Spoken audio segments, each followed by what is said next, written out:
that people from the 21st century had actually contrived to build a kind of vertical resort city on the plains of Illinois, a notion so expansive it barely fit within the compass of a human skull. Skepticism was natural. Derision would have followed, had the city not provided evidence of its claims. The city itself was evidence. The galleries were evidence, a way to ease the passage between the clashing rocks of awe and incredulity. An even more convincing demonstration waited at the far end of the gallery of science and industry. Jesse headed in that direction. Grasping the concept of travel in time wasn't the last hurdle a visitor had to surmount, merely the first. The future represented here was so strange as to be intimidating, and guests were introduced to it one marvel at a time.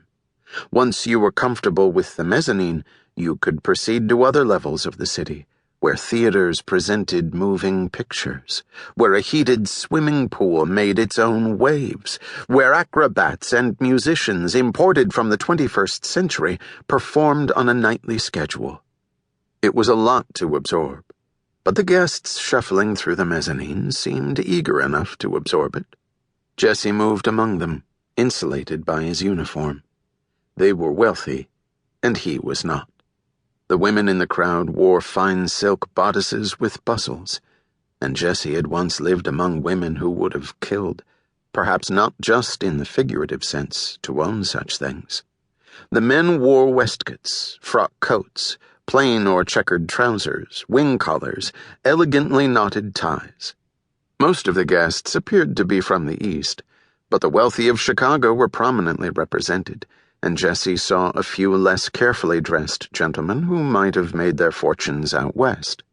There was a sprinkling of likely Englishmen and Frenchmen, too, and one conspicuous Southerner in a white cutaway sack coat. City hosts guided visitors in groups through the various galleries, and Jesse followed one of these groups as it entered the Gallery of Science and Industry, hanging back so as not to make himself conspicuous. The displays, dioramas, and mounted exhibits were eye-widening but vague on details. That was by design, Jesse knew. The rationale had been explained to him in one of the seminars local employees were required to attend.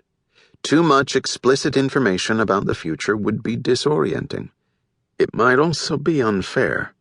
In the world today, men were laboring to invent a practical electric light, for instance, and the existence of the city of futurity suggested that their labors weren't futile. But if the city handed out engineering details, the native inventor of such a light would be made instantly irrelevant. Geniuses would die unhallowed and impoverished simply because the city had revealed too much too soon. So the Gallery of Science and Industry spoke in generalizations, and the history it portrayed was a shadow in a shadow. Here were horseless carriages, depicted in photographs and displayed behind glass, and claims that these devices would one day dominate the roadways of America, but no hint of whose fortunes might be made or broken by the use of them. Similarly, the flying machine, soon to fill the heavens with commerce, soon to transform the art of war. A huge diorama depicted aircraft in the great wars of the 20th century. Winged airships hung in motionless combat against a painted sky full of smoke and fire. Guests were free to infer that there would be world-consuming wars in the coming century. But when, or with whom, or with what result, the gallery was careful not to say. Static in their displays, the airships looked wonderfully strange, but not quite plausible. Jesse walked a circle around something called a jet engine, a full-scale model with sections cut away to display its internal works. Wires, ducts, tubules, rotors, steel, rubber, copper, aluminum. It looked as complex as a Swiss watch, heavy enough to crush a millstone, and about as likely to fly through the air as a blacksmith's anvil. Might as well be a carnival show, Jesse heard a guest whisper to his wife. Patience, friend, he thought. The group approached the end of the gallery.